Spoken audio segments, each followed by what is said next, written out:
बिस्मिल्लाहिर्रहमानिर्रहीम इय्याका नअबुदु व इय्याका नस्तईन। अस्सलाम वालेकुम स्टूडेंट्स, आज हम लोग फाइनेंशियल अकाउंटिंग की most important problem rectification of errors problem number 14 discuss करने जा रहे हैं। द मोस्ट इम्पोर्टेंट है। So let's start. आप क्वेश्चन सामने रखें, इसको सबसे पहले क्वेश्चन रीड करते हैं, देन हम इसको सोल्यूशन करते हैं।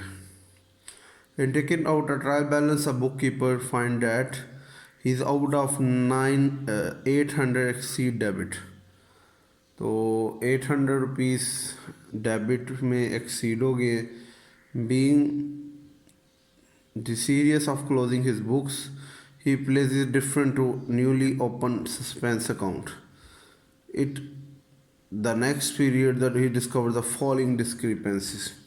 तो ये कुछ डिस्क्रिपेंसीज हुई हैं, उनको रेक्टिफाई करेंगे हम लोग, ठीक है। So let's start. First of all पहली जो एंट्री है, an item of sale for rupees 5900 was posted to sale account 9500। तो आपने सेल में लिखने थे पैसे 5900, ठीक है, जबकि आपने सेल में पैसे कितने लिख दिए। आपने सेल में पैसे लिखने थे 5900, जबकि आपने कितने मेंशन कर दिए, आपने 95। तो ज़ाहिर बात है ओवर कास्ट कर दिए। तो 5900 लिखने थे, 9500 लिख दिए, तो कितने ज़्यादा लिख दिए।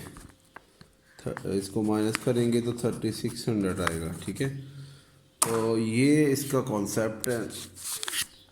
तो स्टूडेंट्स देखिएगा ज़रा पहली एंट्री।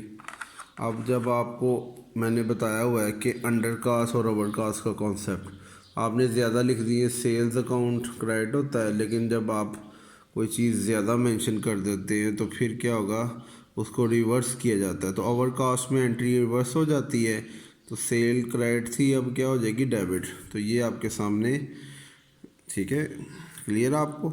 ये काफ़ी दफ़ा आपने कर लिए प्रीवियस प्रॉब्लम में अंडर कास्ट ओवर कास्ट के कॉन्सेप्ट। अब हम लोग नेक्स्ट पढ़ते हैं।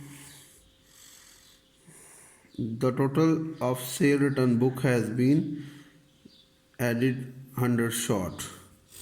100 शॉर्ट का मतलब है कम लिखा। अब इसका मतलब ये हुआ सेल रिटर्न कम लिखी है। तो आपको याद होगा कि अंडर कास्ट कम लिखने में एंट्री चेंज नहीं होती। तो सेल रिटर्न कम लिखी है तो cell return debit, suspense account credit. ये बात आप पहले भी डिस्कस कर चुके हैं। इसके बाद next, an amount of 3700 receive from customer. आपने कैश रिसीव किया है कस्टमर से, cash debit, customer credit. Has been credit to his account 7300। देखिए आपने उसको क्रेडिट तो करना था 3700 से, लेकिन आपने 7300 से क्रेडिट कर दिए, यानी कस्टमर अकाउंट को ज़्यादा क्रेडिट कर दिए, ठीक है। कस्टमर अकाउंट को ज़्यादा क्रेडिट कर दिया। अब तो आप जानते हैं जब ओवरकास्ट हो जाए तो उसको रिवर्स किया जाता है। तो अब कस्टमर अकाउंट को हम क्या करेंगे, डेबिट करेंगे, ठीक है। आपने ओवरकास्ट कर दिए, पहले वो होना क्रेडिट था। जब भी आप पैसे रिसीव करते हैं कैश डेबिट, कस्टमर क्रेडिट। अब क्योंकि कस्टमर के आप अमाउंट ज़्यादा लिख दिए, तो अब आप कस्टमर अकाउंट डेबिट कर देंगे। तो 3700 से 7300 माइनस कर लें तो 3600 आ जाता है जी। ये आपने ज़्यादा कर लिए। इसके बाद नेक्स्ट एंट्री की तरफ अगर आप जाएं, उसको देखें ध्यान से तो आपको पता चलेगा।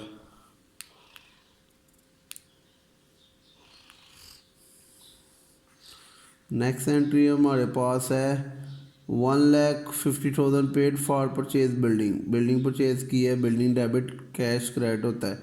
Have been charge to ordinary purchase account. मतलब आपने जो बिल्डिंग खरीदी है उसको में बिल्डिंग को डेबिट नहीं था किया, परचेज को कर दिए। तो अब ठीक कैसे होगा, बिल्डिंग डेबिट करें, परचेज को क्रेडिट करें, ठीक है। ये बात आप भी जानते हैं। इसके बाद next entry, a sum of 9500 written off from building account जो कि आपने रिटर्न ऑफ किया building account as depreciation has not been posted to depreciation account. तो ये कुछ बिल्डिंग की डेप्रिसिएशन हुई थी, वो कह रहा है, जो कि आपने उसको डेप्रिसिएशन बिल्डिंग की नहीं लिखी। तो आपने अगर नहीं लिखी तो अब लिख लें। डेप्रिसिएशन एक्सपेंस होता है, एक्सपेंस हमेशा किस साइड पे लिखा जाता है, डेबिट साइड पे, ठीक है। डेप्रिसिएशन एक्सपेंस होता है और एक्सपेंस हमेशा डेबिट साइड पे लिखा जाता है। तो ये अब डेप्रिसिएशन डेबिट होगी और सस्पेंस अकाउंट क्रेडिट होगा।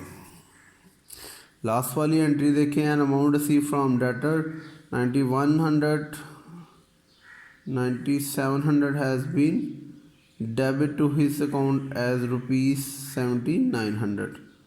तो यहाँ पे आप देखें तो आपने जो अमाउंट रिसीव की है डेटर से, तो कैश अकाउंट डेबिट हो जाता है, डेटर वैसे डेबिट होता है, जब पैसे ले ले तो वो क्रेडिट हो जाता है। ये बात आप भी जानते हैं, ठीक है। तो अब अगर आप गौर करें तो आपने उससे पैसे जो लिए हैं डेटर से,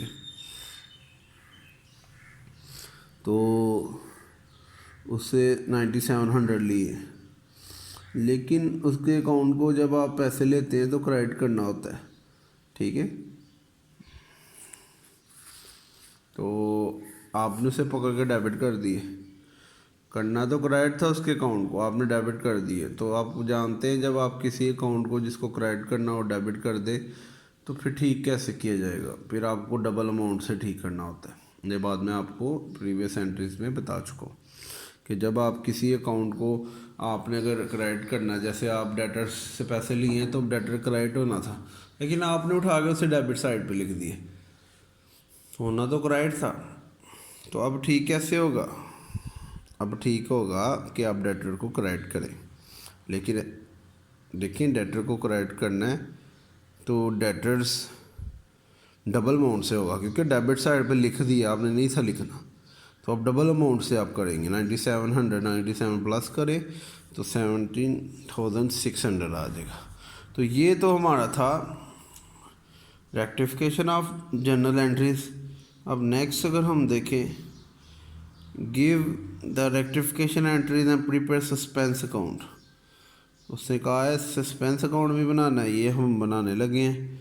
और state that the ultimate effect of these correcting entry on profit, और इनका जो इफेक्ट है वो भी बताना है लास्ट पे, वो भी हम डिस्कस करेंगे कि इन एंट्रीज़ का प्रॉफिट पे क्या इफेक्ट होगा। सस्पेंस अकाउंट आपको पता है एक साइड डेबिट होती है किसी भी अकाउंट की, तो एक क्रेडिट साइड होगी,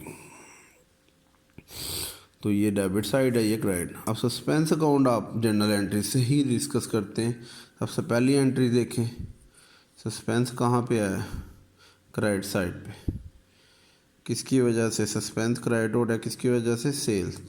लेकिन सबसे